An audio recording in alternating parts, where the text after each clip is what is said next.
Hinson, Lisa Biber, and Paul Wan. Thank you for supporting HRP so we can pay for the fancy technology we're working with here today. That's really appreciated. And for those of you that are in our audience, feel free to participate via the chat. You can type in the chat box, or if at any time you have a comment or a question, hit the raise hand button, which should be near the bottom of your screen, I believe, or maybe the top. It looks like that. That is a key tool here. The more audience participation we have, the better this is going to be. Feel free to ask hyper-specific questions to your context, because I think that's where the real meat of these conversations lie. We can actually help you, especially Starr can help you integrate these techniques into your classroom. If you're not familiar, my name's Chris McNutt. I'm a co-founder of Human Restoration Project. We host free professional development. We have a bunch of free resources on our website, and our focus is on progressive education and ensuring that we're focusing on humans in our class as opposed to just like little robots or little vessels that are just getting translated information to them. And Starr, I'll let you introduce yourself. Okay, so I'm Starr Sackstein. I am currently an educational consultant, speaker. I mostly consider myself an instructional coach more than anything. The format that I'm in now is like I get to go into schools and work with teams over time to bring the formative assessment process really into their spaces, helping to make the kids really the center of the learning and to help folks kind of shift their assessment practices. Before that, I was a 16-year high school English teacher. I've taught everything from 7th grade humanities to 12th grade AP Lit journalism and a bunch of newspaper classes. I was a district leader for 2 years, a director of humanities, where I got to lead a department of various different subjects and got to try that hat on for a little bit. And now I just really, it's like my crusade to help reform education as it is. And I think ultimately I will say that my career has been a success if I could help get rid of standardized testing altogether and sort of move towards a more portfolio-based reflection self-assessment system where students and their dignity are kept intact instead of running them through this really sad sort of system we've got working right now that was put in place, I guess, out of necessity, God knows how long ago at this point. So it's time for a reboot, and hopefully I could be a part of that. So awesome. Yeah, thank you so much for giving up your morning to speak with us, especially early morning for some of us here. I also love that terminology. Crusade is like right up my alley in terms of talking about the education system. I love that. So our goal is to talk for roughly an hour here, going through 4 different questions. And essentially what we're doing is we're just talking about how gradeless learning can be implemented, how self-assessment kind of caters itself to gradeless learning, and then how all of that ultimately feeds back to teacher well-being. We already have a lot of conversations, I think, about how students benefit from gradeless learning. So, talking about motivation and not demeaning students and not being judged, and just in general, actually learning more, which is very interesting, considerably more in some studies, even when it comes to traditional academics. But there is that teacher component here.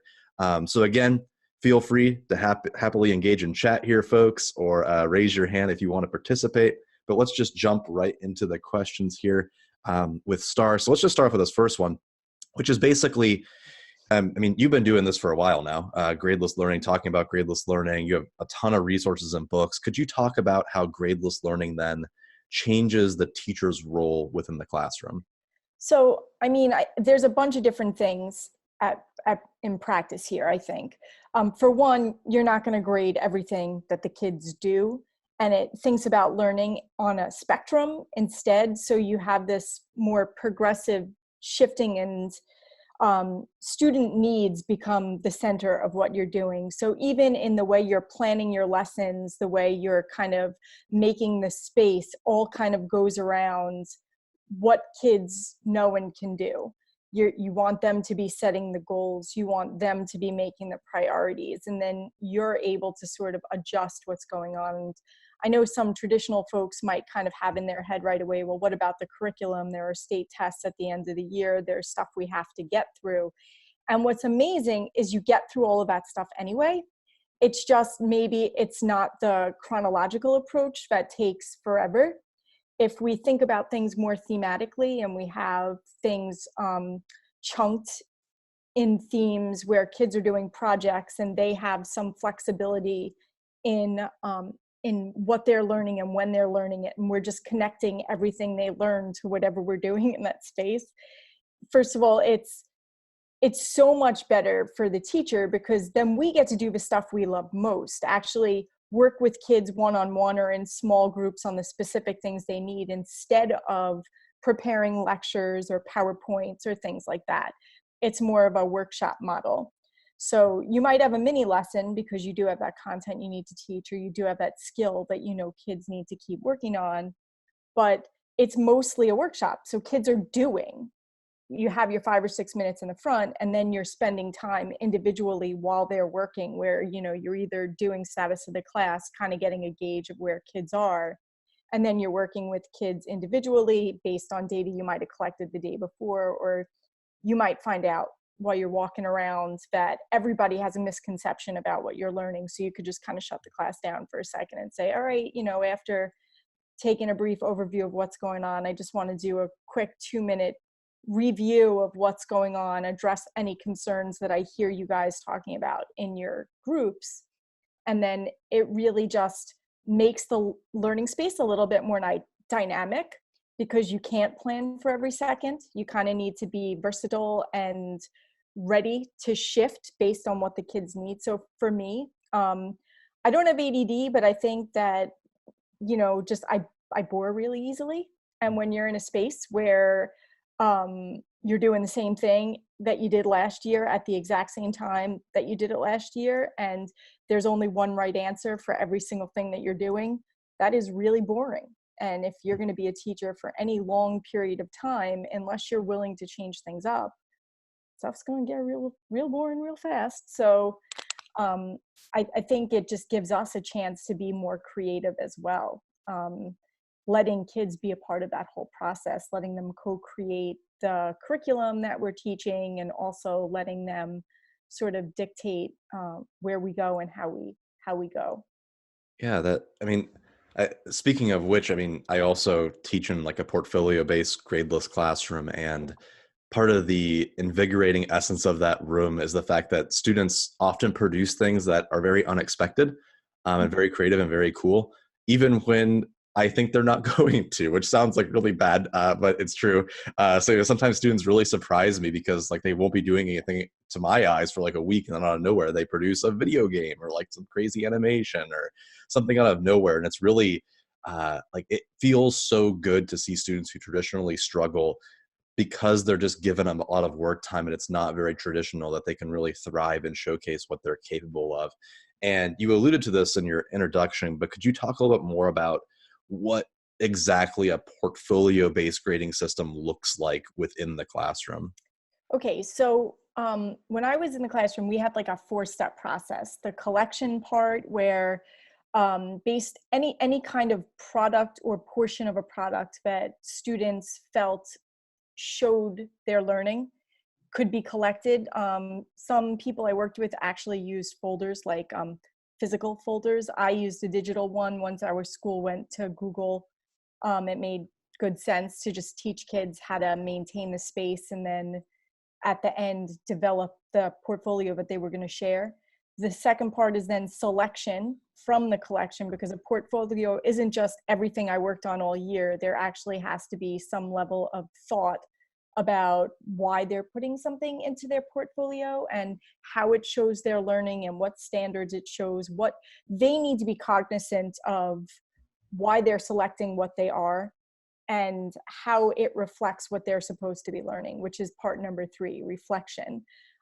Once they make those choices, really being able to get gritty with why they chose it, what it shows, what goals were set that were met, or what challenges are still in play, that they feel like this was either the beginning part. Because I used to say to kids, it doesn't have to be your best work that shows up in the portfolio. It could just be stuff you're really proud of for one reason or another. And as long as you can articulate why you've selected it, that's really what matters the most.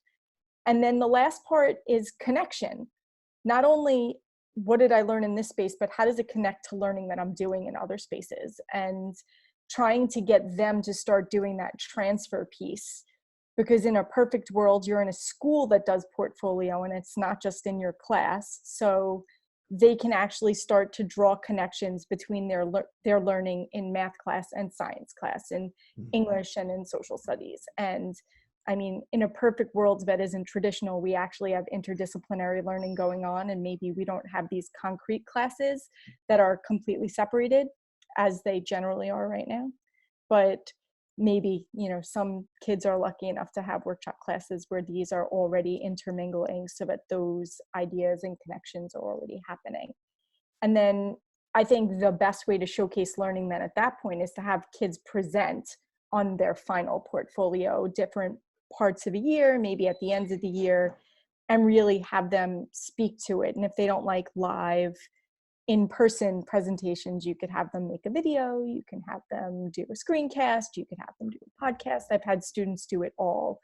And the best part about that for teachers is you're not going to get bored when you're, you know, reading it over at the end, because you're not going to have 100 different ones that are exactly the same because you gave them a checklist of things that needed to be in there, and you know, they were just looking to be compliant little robots, or the Yeah. opposite of what you were saying before.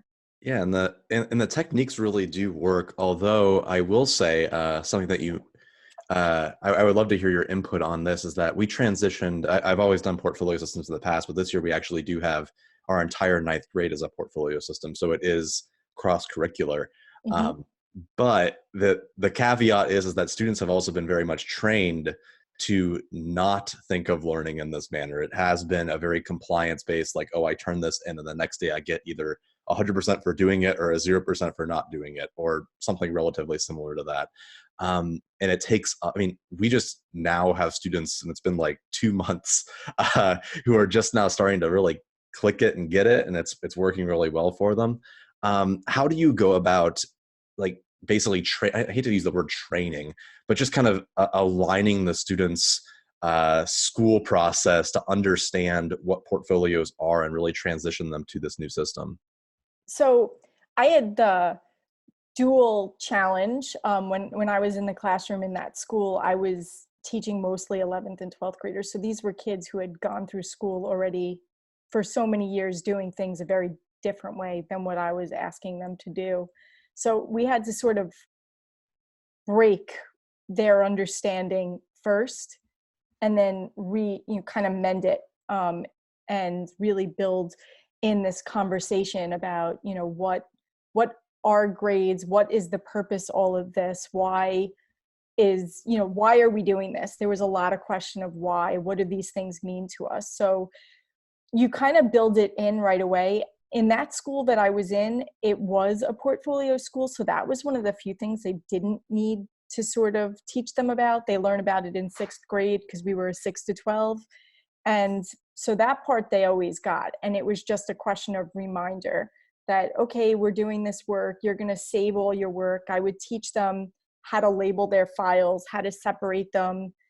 And since we were also a journalism school, technology was a really big part of what we were doing. So they knew ultimately they were going to be designing some kind of presentation, whether it was a website or, you know, a Prezi, or, you know, some kind of movie at the end. And my smarter, more organized students were doing it all along the way, sort of taking a little piece from this and a little piece from that.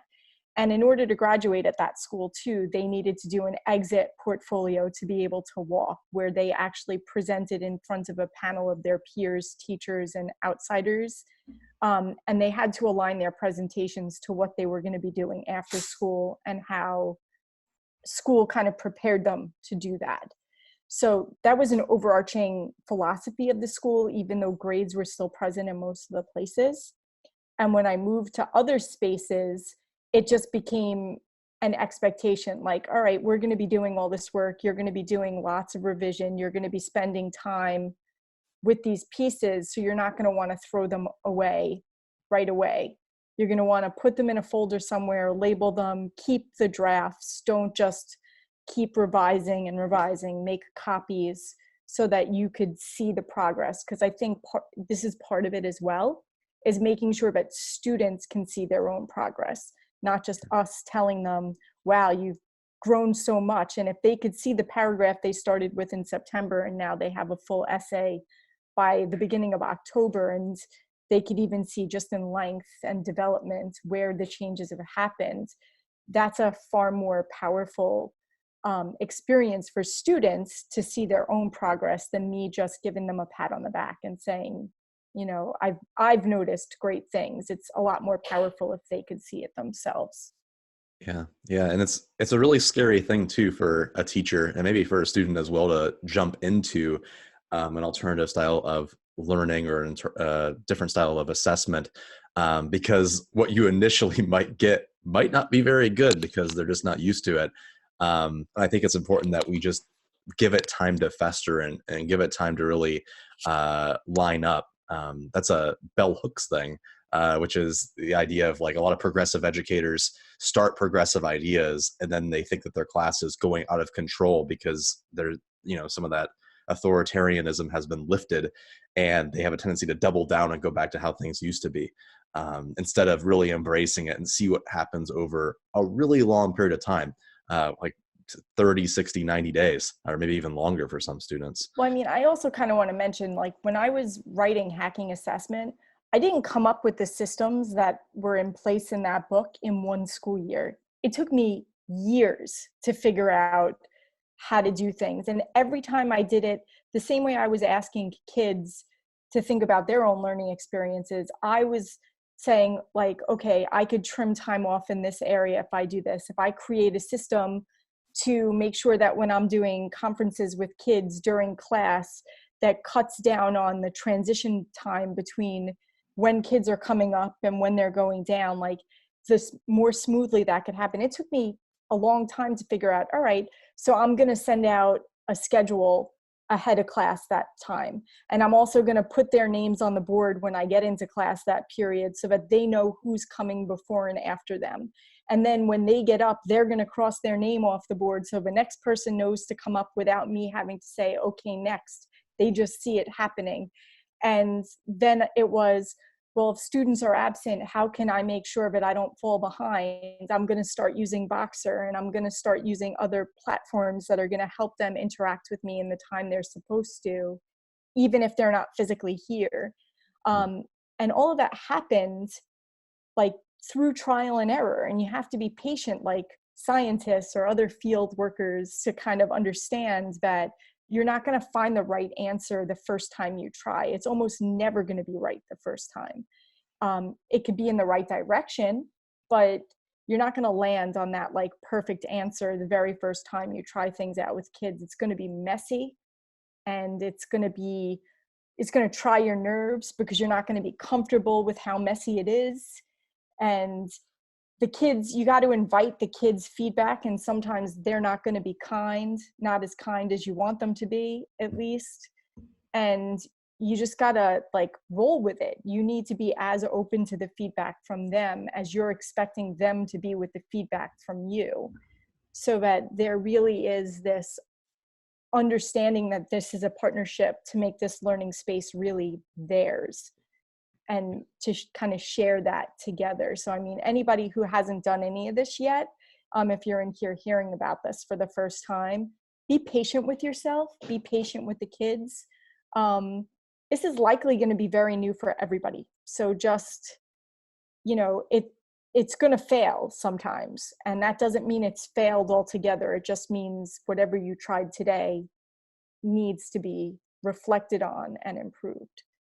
Yeah. Yeah. And I think there's also something to be said too about, I know when I first started implementing these ideas, there was a conception amongst maybe other staff members or just online that if you transition to a model where students are the ones submitting things into their portfolio, that somehow you're lowering the bar, as in the work that you're getting isn't going to be as high quality.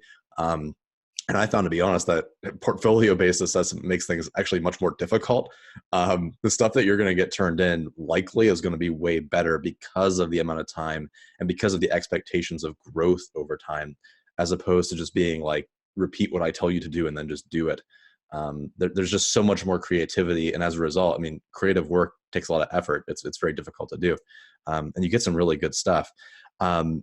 Again, I welcome the conversation to ask any questions so I don't just take all this time up with my own classroom's background. But I would love to hear more about the how when it comes to self-assessment. So building into the second question here, Okay. how can we use self-assessment to not only change our classroom for student well-being, but also for teacher well-being?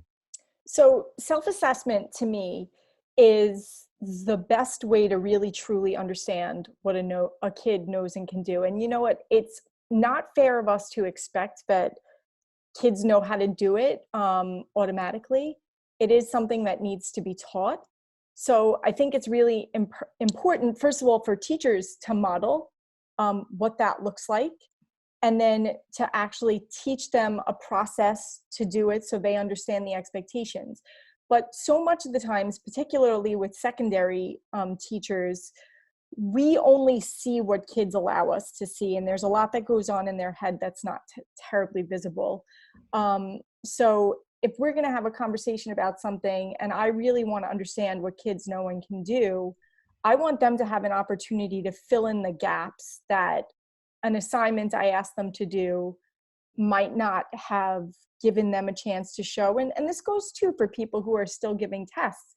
If I design a test and leave out a whole bunch of material that, because you have to choose what goes in and what comes out, what if kids have a really large knowledge base on the area that I didn't choose as important for that particular day, but they have a knowledge base that they could then share with me after the fact, that gives me an opportunity to know that they took in way more than this assessment said they did.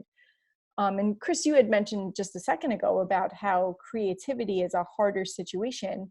Anytime that you ask a student to do a synthesis project or a collaborative project, there are multi-tiers of what's going on. They have to first understand the lower level stuff, the comprehension stuff. Then they need to be able to apply it, and then they need to turn it into something new. So if we're asking them to do that much with the content that we're working with on a regular basis, and then they're sharing that knowledge with their classmates and peers through the different systems we set up in our spaces, then there are multiple opportunities for kids to learn things that aren't just coming from us or from textbooks, or it's learning from the doing and then learning from each other's doing. And the self-assessment piece is then this opportunity for kids to talk about, what did I think I was supposed to do on this assignment? And that's particularly important because if we think we gave good directions on how things are supposed to be done, but they weren't as clear as we thought they were, and that happened to me a lot in the beginning. If I knew what kids thought they were supposed to do, and then I assessed them based on that instead of my expectation, that was also a much clearer and fair assessment of what they knew and could do. Because I mean, if I was expecting them to do A, B, and C, and they did X, Y, and Z, but it's because they thought they were supposed to do X, Y, and Z. It wasn't because they didn't understand A, B, and C. They just didn't realize that's what needed to be done Sure. for this particular assignment. Yeah. I always had them talk about what they thought they were supposed to be doing first. Yeah, I want to invite in Skylar here, who had his hand raised. I'm going to allow him to talk. And Okay. also going to plug in my MacBook because I don't have it plugged in, which is genius. So here you go, Skylar. You're up. Oh, sure. I also submitted it in the Q&A thing, so I wasn't sure how to do this. Hi, Starr. Hi. I was curious as to how you were tracking drafts in a digital portfolio, because I find that that's harder with students because they just want to keep editing the same Google Doc. And I'm just curious, if that was as simple as having them make copies, or if you were making copies to hold on to for them, or I'm just curious as to how that worked. So, I mean, there's a couple of ways you can do it. If you're using Google Docs, you could always use the track history so that you could just go into the history itself and then click on the earlier versions, so that if they forget to save those earlier drafts, you could just click on the date due of the first one and then see what that looks like, and then click on the next one, and then come back up to the beginning. So it's never really lost if they don't share it, Right. like that way. But it's, for me, the best case scenario is having them make a copy each time, especially if you guys are using the Google Educational Suite. It's just a question of, making a copy and then resaving it under a new name. So the first one becomes draft 1, and then the second one that you make the copy of is draft 2, and so on and so forth. And then it all just goes in together. But some kids aren't going to do that, and the revision history is really a lifesaver in that regard. Got it. Thank you. No problem. Cool. Does anyone else have any questions surrounding self-assessment or gradeless learning when it comes to the setup for their classroom, especially when it comes to if you're someone who maybe hasn't attempted this at all, or doesn't know where to get started, or has tried it and maybe it didn't work out, or anything of that nature? Because I think this would be a good time to kind of flush that out. So while you guys are thinking about it, I had like a 4 or 5 step process that I used to do for reflection in class. First of all, if you start a project by inviting students to be a part of determining the success criteria, if you go through the assignment together and you ask them at the beginning, what do you think it takes to be successful? And then you guys determine success criteria based on the standards it's aligned with and the specific things that it's asking them to do, you're already starting out with a clear endpoint. Kids know what they're supposed to be doing, and they had some control over what that looked like before they even get started. And I think one of my rookie mistakes in the beginning was making the assumption that kids knew, and then they're shooting in the dark when they start. And then sometimes if we get to the end and it doesn't look anything like what you were expecting, that's partially because we didn't give them a finished target to look at. If you can do the project first to make sure you kind of walk yourself through the steps, that's always a really good idea. And it's fun. You'll be able to see, where are kids going to struggle? How can you build in some scaffolds if you yourself kind of struggled a little bit at certain times? What are the tips that you could kind of give different kids in class? Or if you see a kid doing something particularly well in class, how can you leverage that particular student to help other students in this space?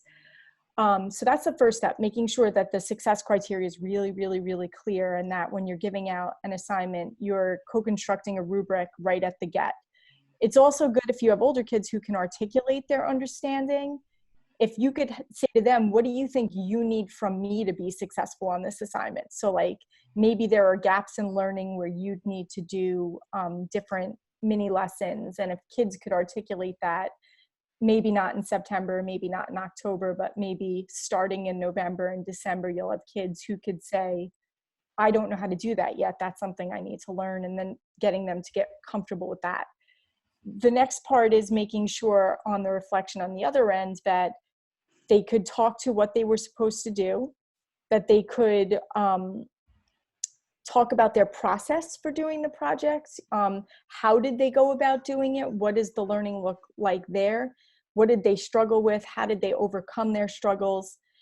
The next part is probably, to me, for self-assessment, the most important part, and the part that most reflections will leave out, is where does it align with the standards? What evidence from your learning actually supports your assessment of how well you've done? So if I'm telling you I was able to meet the criteria for, let's say, I don't even know, like, let's say it's to develop clear transitions between ideas, and I actually pull up a piece from a piece that I wrote, and I said, between paragraphs 3 and 4, you could see the developed transition to create cohesion, which aligns with this standard. And it's sort of giving them that argument development as well, because they're sort of supporting themselves in that way. And then at the end, they're going to tell you what they would have done differently, and how they feel they've done with what the expectations of the assignment were and where they ended up falling at the end. And having all that information at the start gives you a much clearer lens through which to give them feedback, because if you know they were working on a handful of things, those are the things you're going to really target in the feedback you give them later. Awesome. Awesome. I really appreciate the clear guidelines. And Nick in the Q&A has a question that's kind of similar, which is he asked, what kinds of questions do you ask students in their evaluation? And do you have some kind of standard template that you go through in order to ask? So it's super simple. I did have a poster that was hanging on my wall, and I know, Chris, you and I were talking before. You have the self-assessment book. You know, the poster in there, it's in a PDF in that one. So the bottom line is I ask kids to talk about their learning. It's like the visible learning questions. What did I learn? How did I learn it? How do I know I learned it? Really, really, really simple, but really potent if they know how to answer those questions correctly. And it could be used on the micro level in terms of what you did in class that day to make sure that the learning happened as an exit ticket. Or it could be at the end of a project where there were multiple objectives that they're really going back to that assignment sheet, thinking about their learning. And I think the specific questions would vary from what the task was.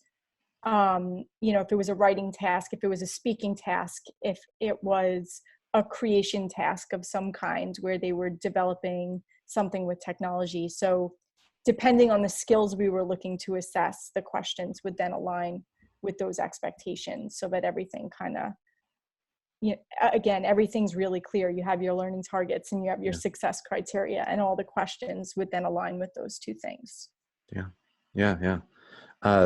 So I guess kind of moving in then into our almost like our second half here, the last two questions, and then we'll have a lot of time for like debriefing, Q&A, that kind of stuff. I'd love to leave as much time as possible there until 10:30. So we've kind of already alluded to this and we've already hinted at it, but how does all of this then build into student agency, voice and choice, et cetera? But then particularly when it comes to student voice and agency, when it comes to self-assessment, when it comes to gradeless learning, how does all that contribute to teacher well-being and teacher work-life balance? As in, how has all of this changed your own relationship with the school and how much time you're spending at school and all that kind of stuff? Okay, so this is twofold, and you could go to either end of the spectrum. You're not going to spend as much time planning per se. Like when you're first writing a project, that might take a little bit of time. But I know that with the seniors I was working with, I actually started including them in project design as well, where I would give them the objectives and they would come up with projects. Like, you know, what do you kind of want to do? And with older learners, I think you can really do that, kind of say, these are the things we need to get through. Here are your choices. What do you think? And more likely than not, they're going to come up with stuff that you never even imagined possible. And that is really awesome when that happens. And I am thinking in one project in particular with Hamlet, which I had taught for years and years a certain way. And I kind of handed it off to all the kids and they were in groups. I said, you know, this is my traditional unit. You have carte blanche to do whatever you want with it.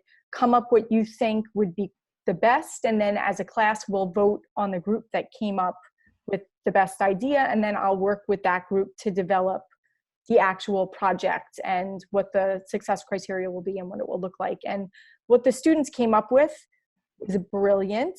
They made these movies psychoanalyzing individual characters. So they had to first do research on the text to find out about their character. And then they had to do research on psychological issues based on what they learned from the text.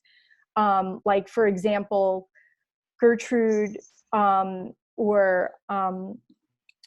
with her narcissistic tendencies. So then they had to look up, you know, what it meant to be a narcissist and make sure that they could kind of align the text with the diagnosis. And then they had to create a movie about how they cured her. So there were these really, and then we did a screening at the end where we looked at all the movies and the kids had to comment on each other's movies. And it was a lot of fun. Other projects we did were crazy satire movies where kids were making musicals, and I don't know, we had a lot of fun in class, needless to say. So, I mean, how did that help my balance and my interest in what was going on? I was not bringing home 150 10-page typed papers that I needed to grade, which were generally miserable to look at in the early days, just not terribly well written, not terribly interesting. And I'll take credit for why they were terrible too. I'm sure I wasn't doing such an awesome job teaching them how to do that, to make it really interesting in the beginning. So there's that. I enjoyed the projects when they came in, and I didn't have to watch them alone. I could invite my son or my significant other to be a part of, to be a part of that experience of what was going on.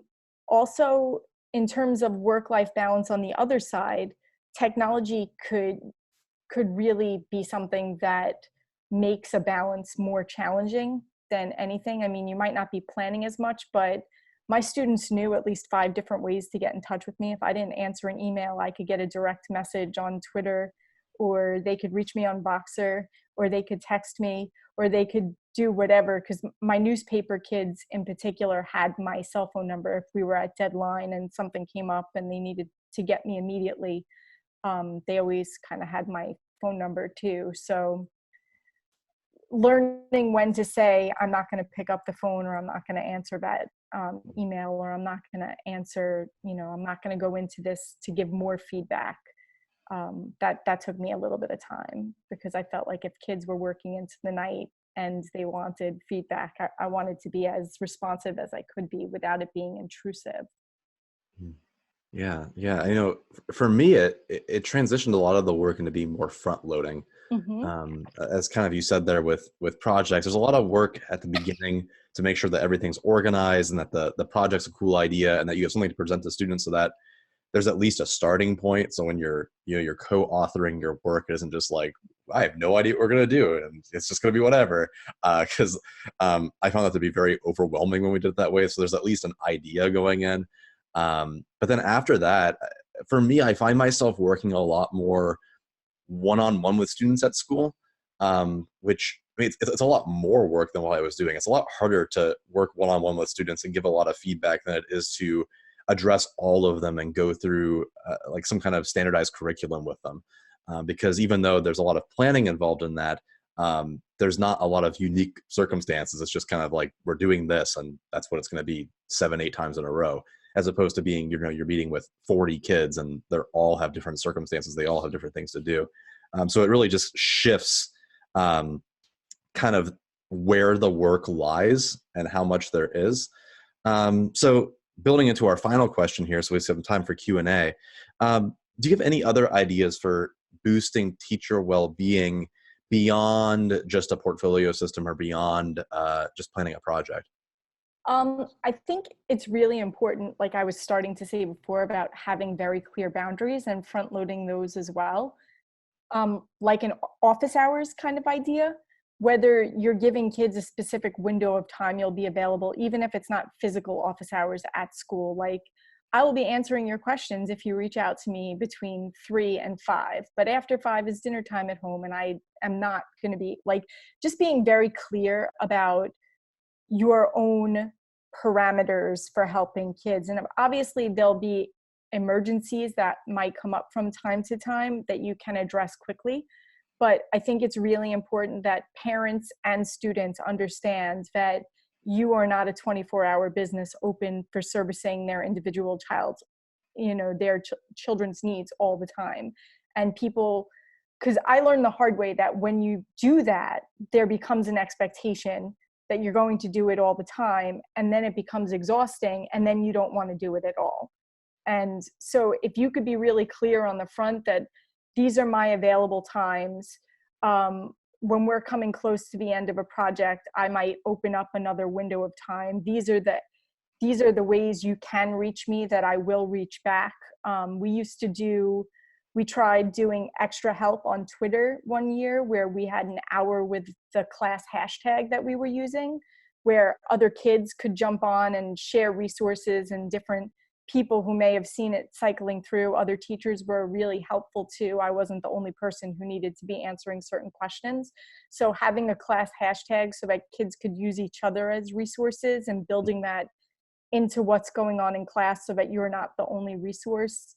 You really want to give kids the tools and empower them to be the owners of their learning, so that that takes the onus off of you as the only person in the space who has the authority to give that information out. So like if you're using Google Classroom, for example, which I didn't use because it wasn't out yet when I was doing most of this, it was just starting to be. When you're using Google Classroom, you could just post resources. If a bunch of kids are asking you, up it goes for everybody, and then it's there and you don't have to worry about it. And then they could carry on their conversation in the Google Classroom if you're not going to use a class hashtag on Twitter or somewhere else.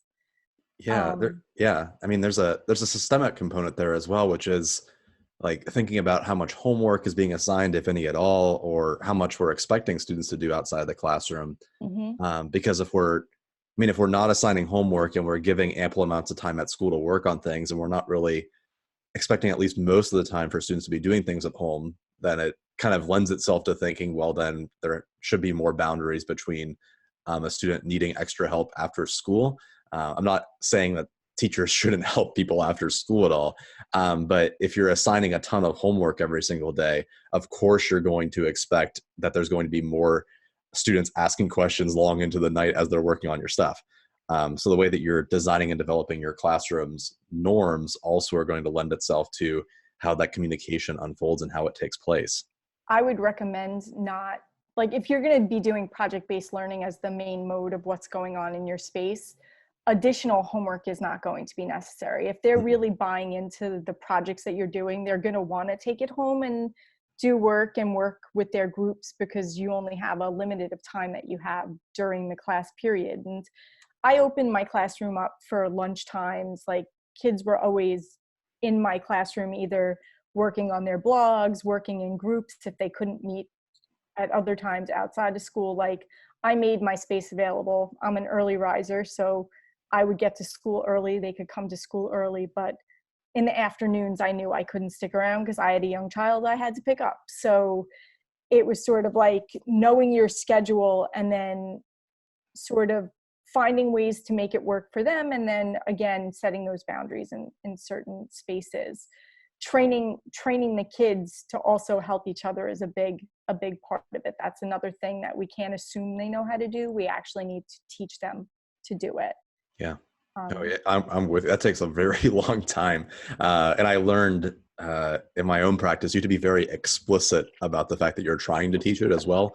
Like when we first started doing that kind of stuff, we had like a lot of activities that were based around like giving good critique or helping each other evaluate each other's work and helping each other. But it's turned more into like, we're going to spend 15 minutes of giving each other feedback. Here's what it looks like, modeling it, showing a video about it. And doing that way more often than you'd think you would need to do it. Like we're at the point where it's like once a week, at least, of explicitly saying, this is exactly how you do it. That's something that I've always struggled with personally, which is repeating things over and over again, because I'm used to talking about it all the time. So I just assume that everybody knows that if we do this once, then it's like, okay, it's what you should be doing. But it's not like that, especially when you're 13, 14, 15 years old. You need a lot of repetition in order to really understand what it is that the teacher's looking for, and what it is that we're trying to promote kids to do. So I have a quick hack that you could do over time. You could have kids create a library of videos that you keep on your website of these different things that you're repeating over and over and over and over again, so that it's kid voice in this one area. Hey, you want to know how to give feedback on Socratic seminar questions, or you want to give feedback on somebody's project. Like when you have some kids who are super good at doing it, and either you just get a quick recording of it happening in school and then using it as a tutorial, you ask a kid who's particularly tech savvy if they want to do that, not because they're going to be getting extra credit for it, because that's going to be the inclination to ask for extra credit, but they're doing it because this is going to be a resource that's going to help them and other students in the future. And then you have a go-to library. So instead of having to repeat yourself a million times, you could just say, hey, check out the playlist that we have on this kind of topic on either a private YouTube channel that you set up for them or a spot on your website. And as much as that sounds a lot of work for those folks on here who may or may not be a tech savvy kind of individual, it's really easy. And once you set it up kind of on the front end, adding stuff to it is super easy too, especially if you're only adding 1 or 2 things at a time. So that's a quick fix for having some resources that you develop over time. And then, 3 or 4 years in, you actually have a robust library of kid generated work. Yeah. Yeah, that's a fantastic point. I'm with you 100% on that. And I think that with our remaining time here of like 15 minutes or so, I encourage anyone to ask any specific questions that they have surrounding how to do any of these things while you're typing a response or raising your hand or whatever it is that you want to do. I just want to share a quick story about this. It's super relevant because it happened like the last week, and why I love this stuff so much. Which is I have 2 learners in my class who, to be honest, I haven't done much for the last 2 months. There's been we have actually like a PBL block. Nice. So we have a project-based time where students are working on mostly just their passions and pursuits.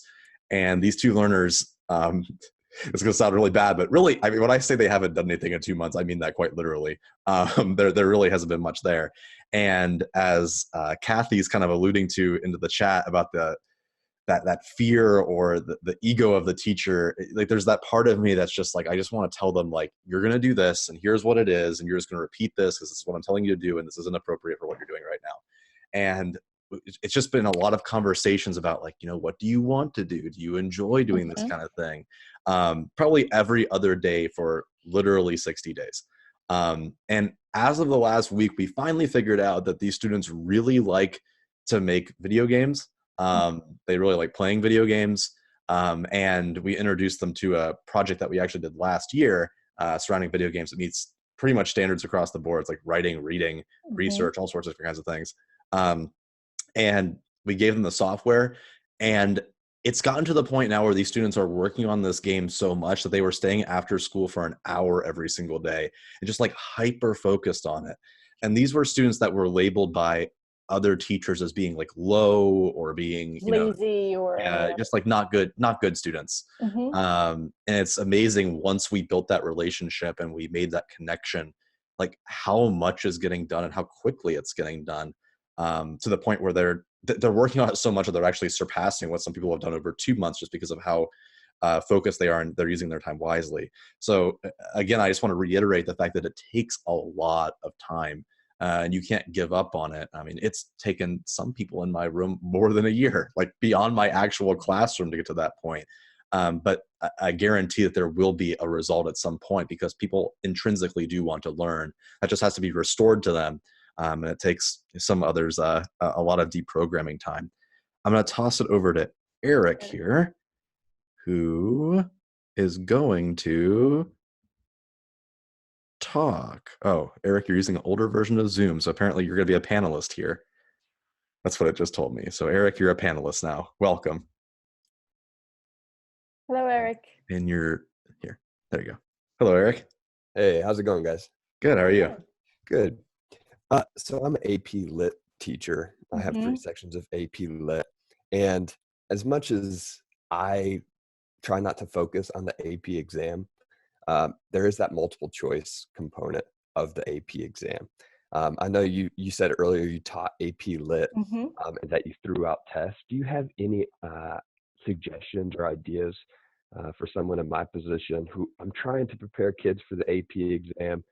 They care about it enough that I feel like I have some obligation to, but at the same time, giving them choice in that or using self-reflection to help them in their multiple choice practice.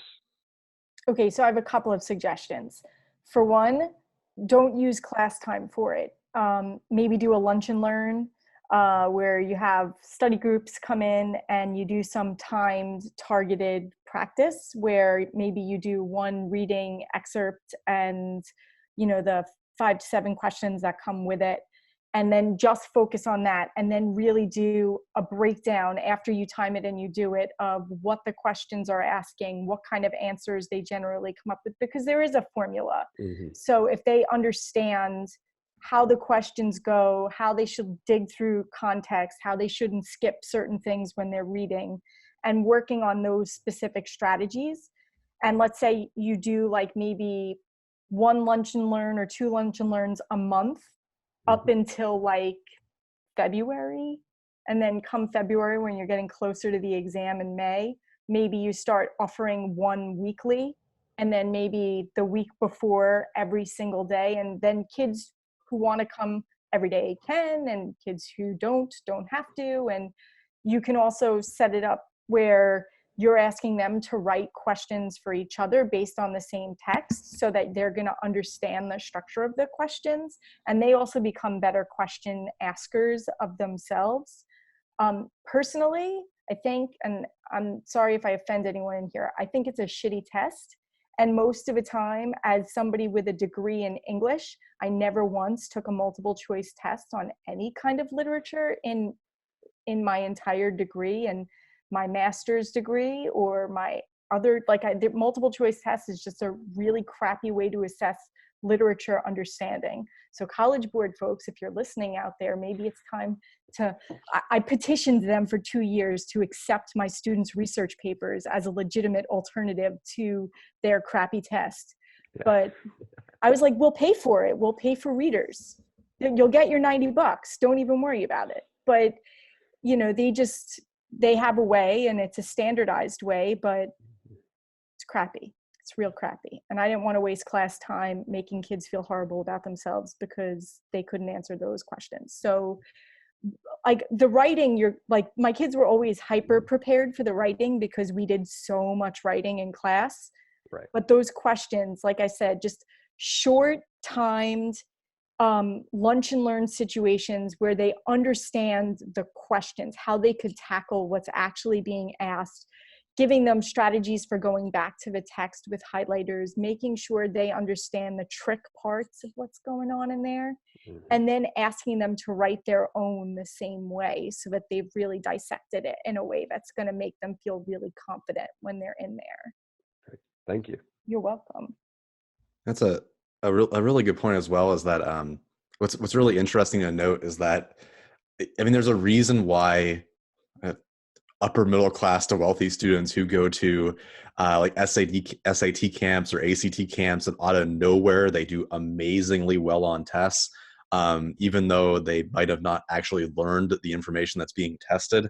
Something that actually helped me, and I hate doing this because it's so anti the things that I believe in, but I actually went to one of those SAT like after school sessions just to see what they do. And right before we take those kind of tests, we just go over the exact same methods. And we did see test scores go up. So even though we don't necessarily care about the test scores, there is still that underlying threat of, you do bad on the test, then, you know, someone's going to come after you. And something that's really helped us a lot to realize is that it's not even necessarily even about the content. It's about just understanding how to answer a question. Yep.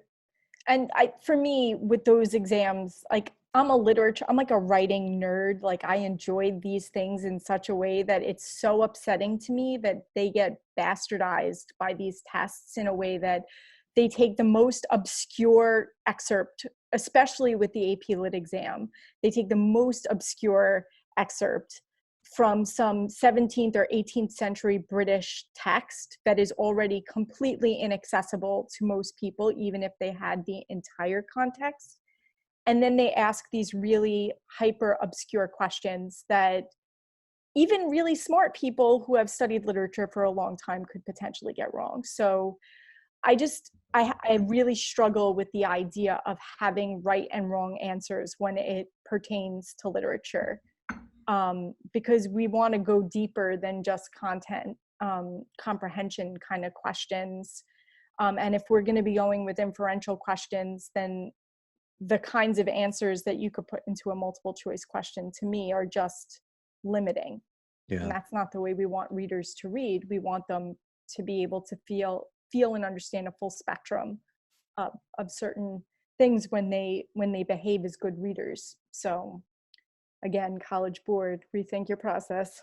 Yeah. Yeah. I mean, the revolutionary side of me wants to say, because we do this as well, as sending home a lot of literature around test time about the just the poor nature of how tests are designed, not to like soften the blow per se, but just to ensure that, students who really get a lot of anxiety, or parents who get a lot of anxiety about their students getting low scores, don't freak out if they get low scores, and that at the end of the day, it doesn't really matter too much. A lot of our work has been in just showing that if you want to go to college, you're going to get into college. Mm-hmm. Yes, you might not get into Yale or Harvard, but most state schools take almost 100% of students, and they don't care about your ACT or SAT score. There's some way that you're going to get in there, because But frankly, the college wants your money. a lot of schools too don't do that anymore. Like Dartmouth threw out the SATs as a part of their process Mm-hmm. a long time ago, as well as a lot of other Ivies have done so. And I think along the lines of the gradeless classroom, like to tie this all back to that, one of the major reasons most teachers come to me and say, I can't do this because kids want to go to college, and what about the transcripts? The bottom line is homeschool kids there are more kids homeschooled now than there ever have been before. And those students go to college without transcripts. I don't want to burst anybody's bubble here, but they're going without the same curriculum your kids are learning in school, and they're going without a regular traditional high school transcript. So it can happen. What needs to happen is that those barriers that are keeping more kids out need to be lowered for every kid. So there's a real equity challenge here too, in a lot of ways. And what we really want to do is give every child, because we've all been to college on this, on this summit right now, we've all been there. And college is largely what you put into it. So if I went to a SUNY school, the New York State, public colleges, and I decided I was going to be the kind of student who really gave it my all and kind of went in and got the extra help and took more classes than I needed to, then I'm going to get a lot out of my degree. Yeah. Or I could have been the kind of person who did just enough to get by, and at the end of the day, I don't know how many of my employers actually looked at my degree to see that I graduated with honors, or what the specific, I did that for me because I'm a nerd and I'm happy. Like, I just want to take it all in, and I've always been like that. But at the same time, it doesn't make you any less marketable if you graduated from a different place and didn't get, all A's. And for the record, schools like Harvard don't even grade once you get in there. I don't think. I think it's pass fail now. So yeah. This kind of stuff riles me up, and I don't want to take too much time here. I'll get to there are like two more questions here, but there's something to be said about the fact that college students are more and more purposeless. And what the hell was the point of going to college and meeting all of these test scores if you actually don't care about the things that you're doing? That's like Excellent Sheep by William Dereshowitz, which is that concept of, yeah, you got all A's on everything. Yeah, you met all the benchmarks, but you don't actually care about what you're doing. And then ultimately, and you don't know anything either, because 15 minutes after you took the test, you just made space for the next useless information that you needed for the next test. Yeah. Horrible. Yeah. So let's dive into, we got two more really quick. I'll try to make these super short. So first we have Jeff Wells, who writes that his students tend to be very myopic about only applying to big universities in Ontario. And there's a deeper mindset that has to change surrounding that. So do you have any thoughts on how we can change student, parent, culturally, the mindset that the big universities are all that really matters? Exposure. I don't know if you have the opportunity to take kids on trips to different places, and not just in the year they're applying, maybe years before. Start bringing them as soon as they get into that. I know in Canada they have like the academic sort of track that happens, and they start to segregate the kids by 9th grade, I think. Correct me if I'm wrong.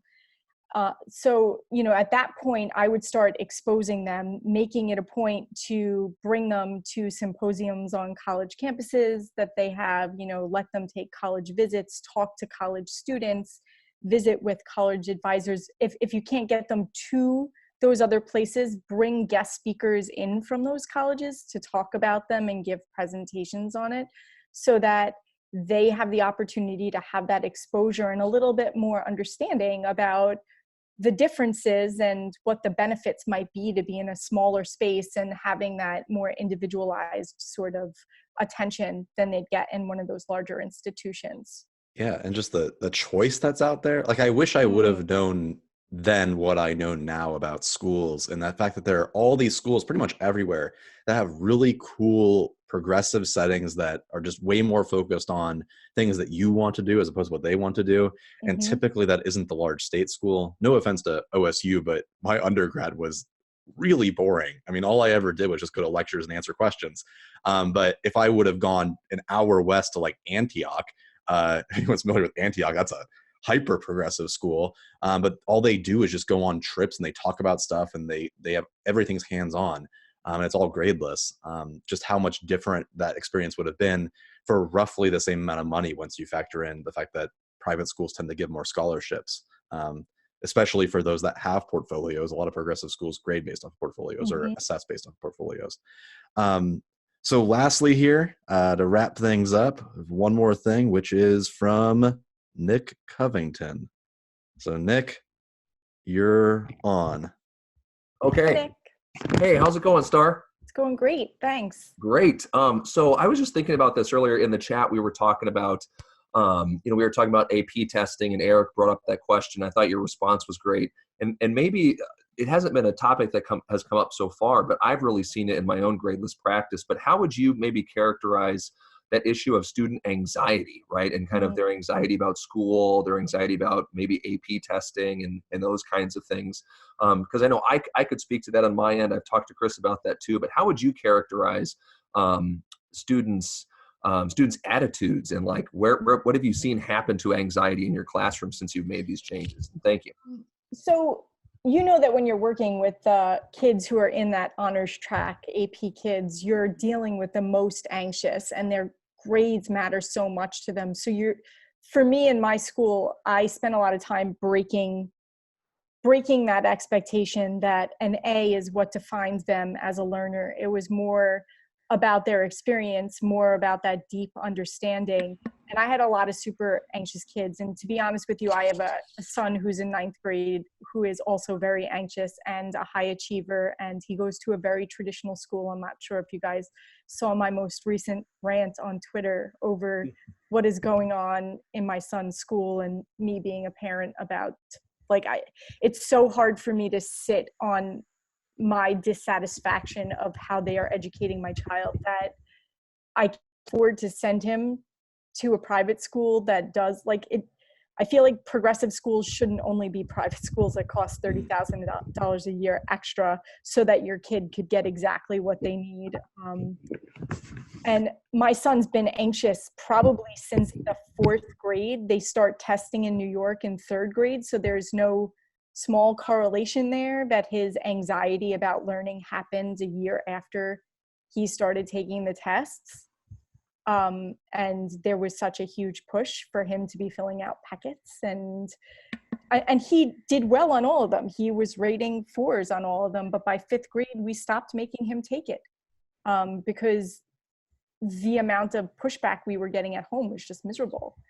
And I think that when you take away grades and you take away competition in the classroom and you make it a collaborative, cooperative effort, that anxiety drastically decreases, especially when you remind kids that doing that deep level work is far more engaging and it works better. So at the end of the day, if we have to put a grade on the report card, they're going to be contributing to that conversation. And as long as they are doing the learning every single day, they don't have to worry about the work on the back end. And in terms of the AP exams, I kind of always had conversations with my students about how these exams, kind of what you were saying before, Chris, like to soften the blow, but these exams don't define their intelligence in any way, shape, or form. Teachers aren't writing those tests. Outsider parties who have determined what's important are, and they don't always share that information with us. And if it was all about getting a 5 on the AP exam, we'd do nothing fun in this class all year long, because all you would be doing is reading, you know, the worst excerpts of Jonathan Swift, and you would be answering questions about syntax that nobody cares about, ever. Even if you love Jonathan Swift, and I do, but you know, it never seems to do it justice. So I think we have to think about the social emotional aspect of everything that we do, and taking the grades out of the equation, I think, really does treat kids with dignity, and it creates an opportunity for kids to really feel like we value their voice and not just what they're going to get as a defining point, if that makes any sense. Well, yeah, for sure. I mean, at the end of the day, if you're killing the student's motivation to learn, it doesn't matter what you're covering. You could be covering whatever you want, but if they're not motivated, then none of that is going to get communicated regardless. So the focus should be on motivation and interest first, content second. The content will automatically come if a student is motivated and interested in it. So it all just adds up.